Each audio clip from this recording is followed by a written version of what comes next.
بسم الله الرحمن الرحيم حامدا ومصليا ومسلما.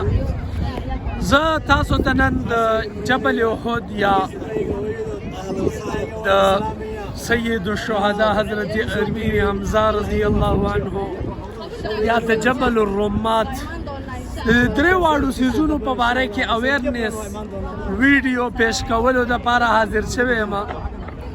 عزتمندو، دا نن مونږ مدینة الرسول صلی الله علیه وسلم کې زما مختلف ویډیوګانې دي، خو بنیادی طور سره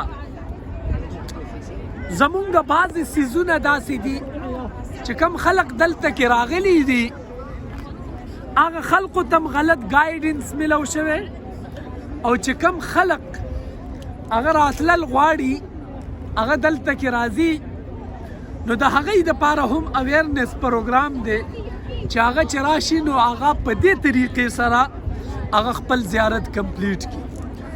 زه اوس تاسو ته پوره تفصیل سره ویم. غزوه احد د اسلام او د کفر په مابین کې دویم جنگ و.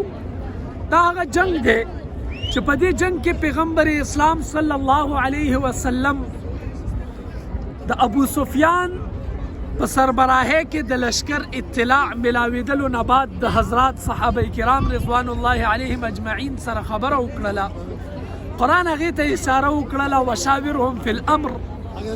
د هغې نه بعد حضور صلی الله علیه وسلم خپل زړه داو چې مونږ په مدینه کې پاتې شو او ډیفینس وکړو، دفاع وکړو. خو لیکن بعض صحابه کرامو حضور صلی الله علیه وسلم ته مشوره وکړه چې د مدینې نه بهر تلل هغه بهتر دي.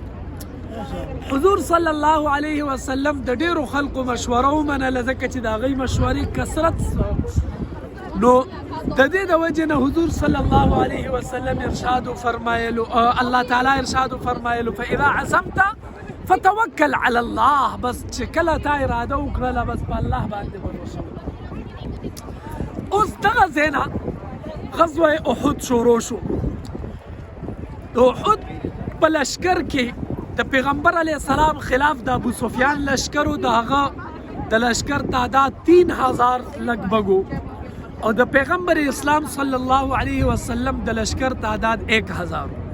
په دې کې عبدالله ابن ابی ابن سلول په لاره کې یو ځای دی، په هغې باندې مونږ راتیر شو، د ګاډي په ذریعې سره راتیر شو. د دې د وجې نه تاسو ته هغه ځای خو نه شو کولی، خو په هغې ځای کې عبدالله ابن ابی ابن سلول خپل ځان سره 300 کسان که او واپس شو چې مونږ جنګ نه شو کولی.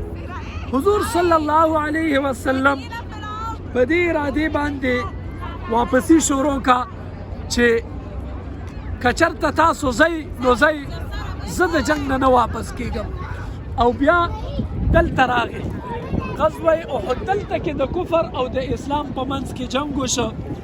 دې طرف ته کفارو، دې طرف ته مسلمانانو. دا مخامخ چې کوم غر تاسو ته ښکاري دا وګورئ، یو دوه ستنې پې ولاړې دي، دا لږ زوم کا. هغه غر باندې دې غر ته غزوه دې غر ته جبل احد ویلی کېږي. دغه غر جبل احد دی. دې غر په باره کې حضور صلی الله علیه وسلم فرمایي د دې غر په باره کې چې احد جبل یحبنا ونحبه. احد یو داسې غر دی چې دا مونږ سره مینه کوي، محبت کوي، او مونږ د احد سره مینه او محبت کوو. او د دې نه بعد سرور کونین صلی الله علیه وسلم د هغې هغه مینه وکتله چې کله په دغه ځای باندې د ابو سفیان لشکر د حضور صلی الله علیه وسلم سره مقابله کې شو. پیغمبر اسلام صلی الله علیه وسلم حضرات صحابه کرامو 50 رکنی دستې ته حکم وکړ چې تاسو لاړ شئ، او دا کم ځای کې چې مونږ ولاړ یو دا دې ته جبل الرمات ویلی کېږي. په دې ځای باندې تاسو ودرېږئ او د فتح او د شکست په دواړو صورتونو کې تاسو به دا ځای نه پرېږدئ او د دې ځای نه به تیرونه برساوئ. پیغمبر اسلام صلی الله علیه وسلم ته فتح ملو شوه، کافران پشا شو. په دغه ټیم کې حضرات صحابه کرامو دا سوچ وکړه چې راځئ موږ ته د صحابه کرامو د مدد دپاره مال غنیمت هغه راغونډول پکار دي. خو هغوی چونکې د حکم عدولي وکړه، نو د دې د وجې نه دا تاسو ونیسئ هغه غر دی هلته کې مسلمانانو ته فتح ملو شوله، کافرانو ته شکست ملو شو. دا وګورئ دغه مخامخ دا چې کوم ګلدیره چاپیره ده د دې نه لږ اخوا هغې ځای کې مسلمانانو ته چې کله غلبه حاصله شوه، د دې ځای نه هغه 50 رکنی دسته هغه روانه شوه.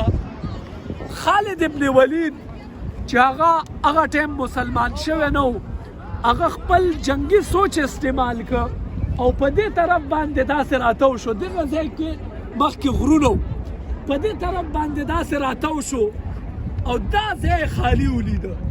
چې کله یې دا ځای خالی ولیده، لاندې مسلمانانو داسې وړوکی شان میدان و، هغې ځای کې حضرات صحابه کرامو په جرمټ کې پیغمبر اسلام صلی الله علیه وسلم موجود و. دغه ځای کې دا کم ځای کې چې دا بسونه ولاړ دي، په دغه ځای کې خالد ابن ولید د دې طرف نه راکوز شو او مسلمان په شا و په هغې طرف و.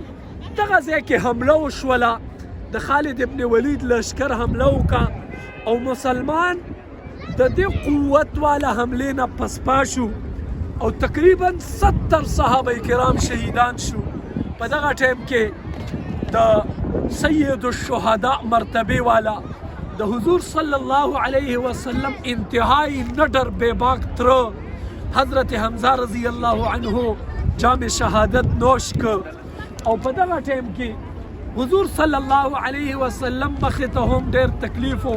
یقیني طور سره د پیغمبر علیه السلام دندان مبارک دغه ځای کې شهیدان شو، خو دغه ځای کې احد خپله مینه وښوله او داسې خپل باهونه خپل لاسونه یې کولو که او پیغمبر یې داسې په لپیټ کې واخیسته او دا یې وویل چې یقیني طور سره مونږ ستا سره مینه کوو.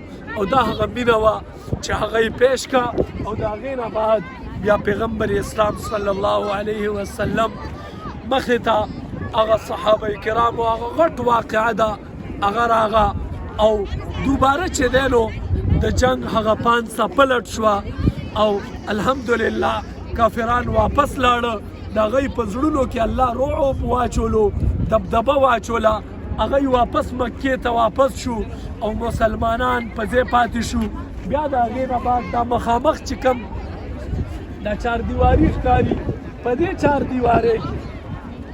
چاردیوارۍ کې حضرت امیر حمزه رضی الله عنه سره یو بل صحابي او یو حضرت ابن جحش رضی الله عنه دا ځان ته او باقی چې کوم 67 صحابه کرامو دا ټول په یو ځای باندې اجتماعي طور سره دفن شو. هغه غټه غونډه چې دا د هغه 67 صحابه کرامو دا 2 قبرونه چې دي دا دغه 3 صحابه کرامو دي رضی الله تعالی عنهم وارضاه. الله تعالی دې زمونږ په دې عملو باندې خبرو باندې مونږ ته عمل توفیق راکړي.